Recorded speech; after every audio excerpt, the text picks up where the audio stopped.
Hey, what's up, beautiful people? I hope y'all are doing well. I won't be on too long today, but I did want to share some thoughts. I just went to Sam's. I needed to pick up a piece of equipment, actually. And as I'm coming out, I'm going to my truck, and there's a minivan next to me in the handicap spot. And they've got one of those little platforms you put into your tow hitch. You know which one I'm talking about? It has the tow connection and a little platform, and you put it, and you like put coolers and stuff in there. Hey, Suburban. And on that, they had two 55-gallon plastic drums, open top, AKP, bungee corded and tied off some crazy way. And they were filling it with groceries. And I said, that's kind of ingenious. And he said, well, we have other products in the back and we needed extra space, and I just can't afford to go buy a fancy SUV, but I could afford to buy this. Hey, book club. Hey, Celtic grandma. I could afford to buy this $100 thing and stick it, and I got the barrels for free. And I sat there and I said, that's kind of ingenious, as long as the rope doesn't give way. And hey, Royal Lioness and KP and all their stuff falls out. I was thinking to myself, that's freaking bright. And then it got me thinking, to be honest with you, hold on, it's getting hot in here. It got me thinking, as people who are trying to be prepared, it's part of our job. It should be part of our mandate. I hate using that word, but it's true. To challenge conventional wisdom, to challenge shit. I think people need to. When I went to college, we would take courses in critical thought, and they'd give us an argument, and we'd argue for and against things. You know, they'd say, okay, you five are going to be pro whatever this subject is, and you're going to be anti. And then the week after, we'd do a new subject, and we'd switch places. We don't do enough of that in our society. I don't think we do. And then when you do challenge conventional wisdom, they say you're being contrarian, you're being elitist. They give you names, and honestly, bullshit. Challenge stuff. I mean, granted, hey Holly, what these old folks with these big plastic barrels tied to the back of their minivan, that structurally speaking, as an engineer, that's probably not the way I would have done it, but it's what they could do with what they had and what they could afford. And they increased their capacity by roughly 110 gallons, right? And they were pouring like canned goods in. They were putting the whole little pallet of canned goods, like chili and shit, in there. And then he says, yeah, and then I'm gonna tie wrap it around and make sure nothing comes out. Yeah, no, exactly, book club. We need to question, and questioning each other doesn't mean you have to be ugly, right? And I think there's this perception that if we don't go, oh yeah, that's the narrative. Oh, okay, if that's what you want to do. No, bullshit, I want to challenge your shit. Eating hard to type. No worries, Joe. Challenge the wisdom. If somebody says, no, the only way to do Mylar is to put 15 oxygen absorbers in there and seal it, I was like, bullshit. I bet I can figure out a way to pull a vacuum on a Mylar bag. And I did. I did some homework on how the damn things work in the first place, and I was like, I have a modification. So I can literally take my Wallaby bag, fill it with rice, put my O2 absorber in there. Yeah, exactly, book club. It should absolutely be experimentation. And the first time I did it, I absolutely obliterated the bag. There was rice everywhere. The dogs went nuts. And it was an absolute catastrophe. I should have filmed it so you could see me do or fail. And then I was like, all right, I know what I did wrong. So then I tried it the second time, and I got a perfectly sealed bag. You know those vacuum-packed coffees that they vacuum pack them into a square, and it weighs like 5 ounces, but it's hard as a brick. Like if you threw it and hit someone, you'd actually hurt them. That's what I turned my rice into. Hey, True American Loretta, it's good to see you. And I know you've been super busy. I appreciate you jumping in. Challenge wisdom and ask each other questions. We don't do that enough. And it agitates me when folks go into chats and they ask a question and people jump on them like they're stupid. That's terrible. I had a friend who's becoming a new citizen, so I'm super excited for them. And he says, the Second Amendment in America, he said, I'm learning about it now. He said, this is very important because in my old country, he's from South America. He said, my old country, the cartels did whatever. And he said, no, this is important. This is because this protects the people. He said, you just need to make sure crazy people don't have guns. And I said, yeah. And he looks me dead in the eyes and says, I know you like to shoot, you do competitions. What gun should I get? And I said, well, I started asking questions. Well, what do you want it for? Oh, to protect myself. Hey, Hill Summit, welcome. Well, from zombies? He goes, maybe, I don't know, chupacabras. We'll start making jokes. And I'm like, but seriously, is it going to be for your home? Is it going to be in your car? Are you going to take it to the mountains when you go backpacking? Do you want to carry concealed under your shirt? He goes, oh, I hadn't thought of these things. But I started throwing questions into the conversation. And it got him thinking. And then he started asking me questions. Well, if I carry concealed, what are my options? How do I do that legally? Do I need... Yes, no, Royal Lioness, that's 100%. That's the most growing phase of a human being is the toddler phase. Why? No. What's that? What does it taste like? They put stuff in their mouth? And it's a family tradition. You give the baby a pickle when they turn 3 if they haven't had one yet. And then you wait for the entertainment, right? Because they'll go and they keel over and it's hilarious for everyone except the baby. But that's how they learn. And absolutely, book club. See, this is what got me when I saw this old couple who literally got this $50 or $100 platform, stuck it into the tow hitch of that minivan. They strapped these 2 plastic drums on there, and they used the drums as the trunk of the minivan because they had his wheelchair in the minivan. I don't know how they figured that out. I'm like, that's not the way I would have done it, but it's working for you, and that's not a bad idea. Like, you've increased your storage capacity by, 100 gallons. And granted, they're putting canned goods and rice and shit in there, but it's heavy stuff, so it's not going to come flying out with the wind as long as he doesn't have a wreck or tip over. Hey, Magic, challenge wisdom, folks. Ask questions.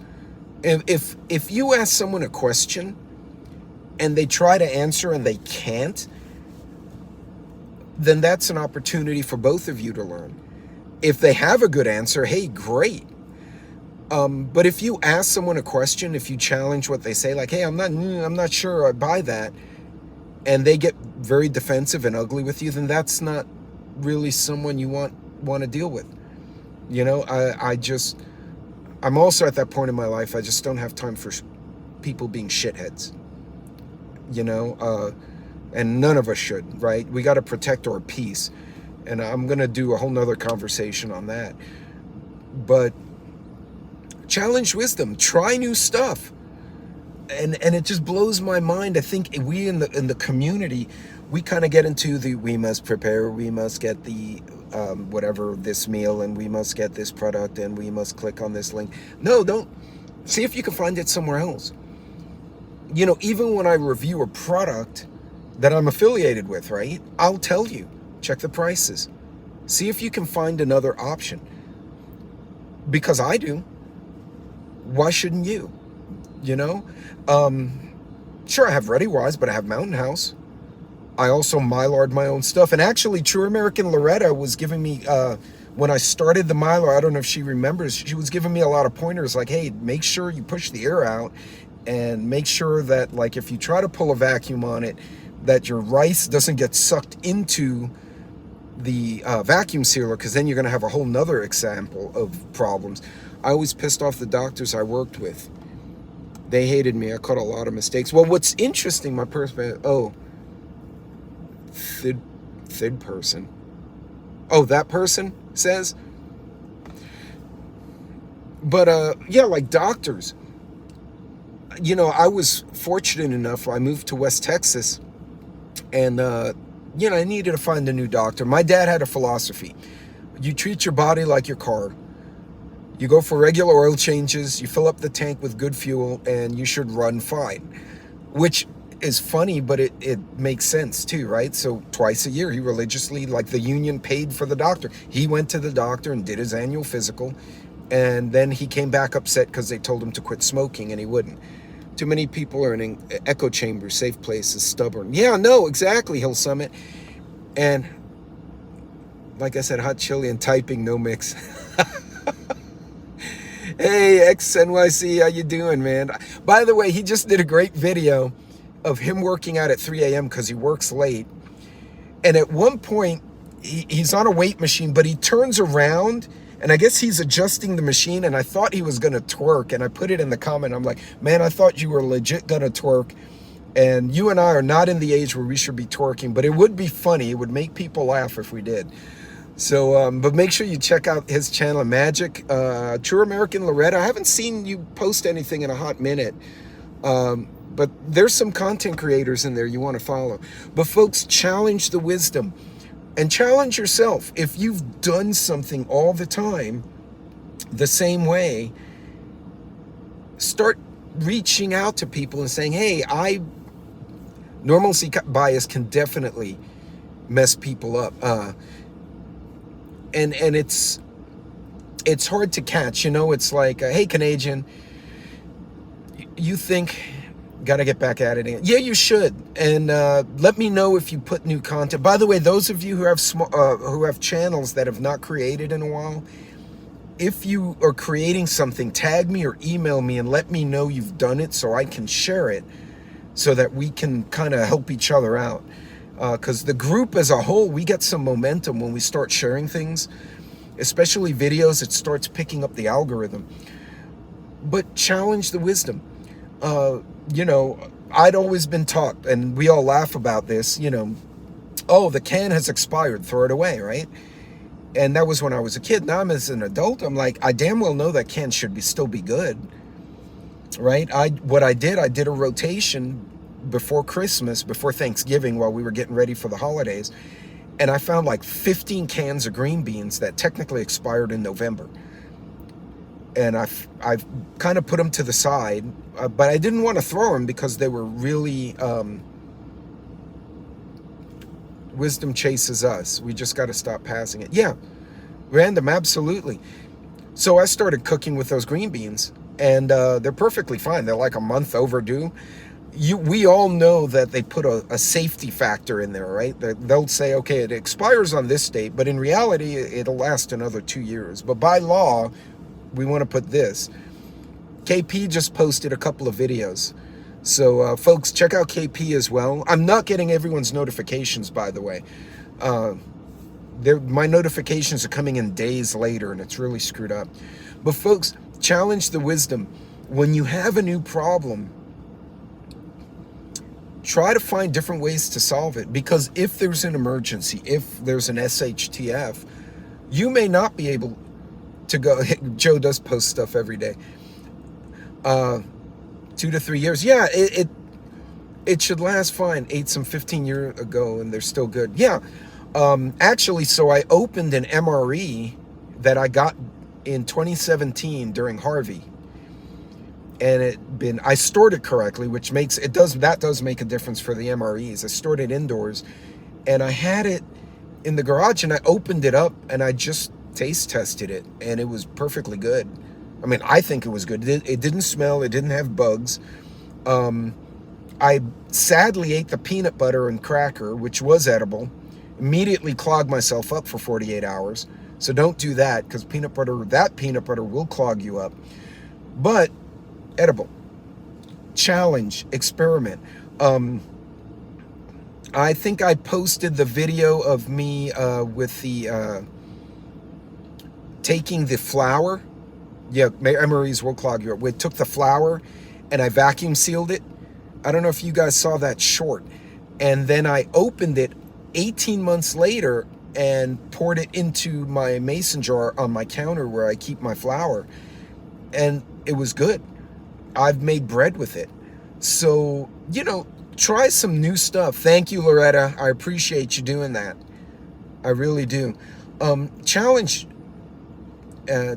Yeah, don't eat the MRE gum. Does the opposite, doesn't it? It makes you woo.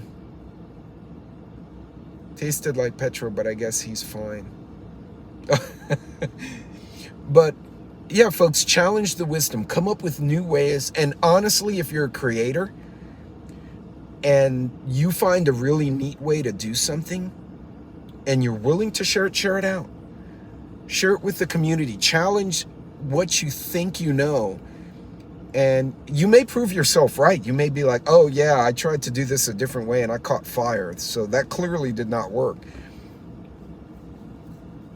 So at random, what I did, normally you store flour either in a mason jar for long term, a mason jar with O2 absorbers, or in a Mylar.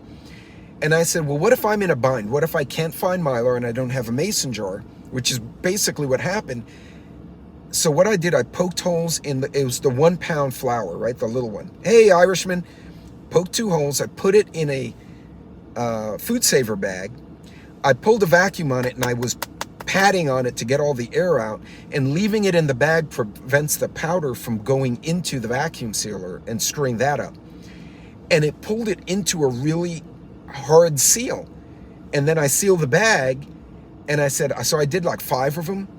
And I did them 3 months apart. And this one was the longest I've stored one, 18 months. So will it last 20 years? I don't know. But it lasts for 18 months. And if you're in an SHTF and you can't find Mylar, but you find 1 pound flour bags and you have a food saver, you can just store them like that. And it works okay, as long as you keep humidity out. So, hey, Canadian again. Challenge what you know. And try to find. You guys see me all right? All right, I came back. But challenge what you know, and try things in different ways, right? Like I said, seeing that old couple with the barrel strapped to the back of a minivan. Again, I'm an engineer. I'm looking at it going, that's not structurally sound, but it was functional. Hey. Why not? And again, a reminder, and ex-New York City is doing a bunch of videos on it. Exercise. Stay in shape as best you can. Hey, B&Js, try to be healthy as much as you can. But try things new. Try different ways of doing things. Because at the end of the day, for me, being a prepper is about having options. Hey, Keto, if something bad happens, hey, farmer, what are my options to deal with the situation? If I only have one option, you know how they say 3 is 2, 2 is 1, 1 is none? If I only have one way to deal with food storage, or one way to deal with communicating, or one way to deal with medicine, or whatever it is, really, I don't have a lot of options. But as a prepper, if you have the Mylar, you have this mason jars, you have the Ready Wises and the Mountain Houses, you have the regular old canned goods, you have options. And now you can start making decisions. And at the end of the day, in a bad situation, it's all going to be about how can I give myself as many options as I can to actually be successful and get through whatever hard time is. And remember, when the Roman Empire collapsed, and the Greek Empire, and the Phoenicians, and the Egyptians, and all these ancient cultures, those places didn't disappear. The people didn't vaporize. I mean, there's usually bloodshed and burning and fighting, but at the end of the day, things went on. There was another side to hard times. I want to prepare myself and the people I love to have options to get through the hard time so that we can thrive on the other side.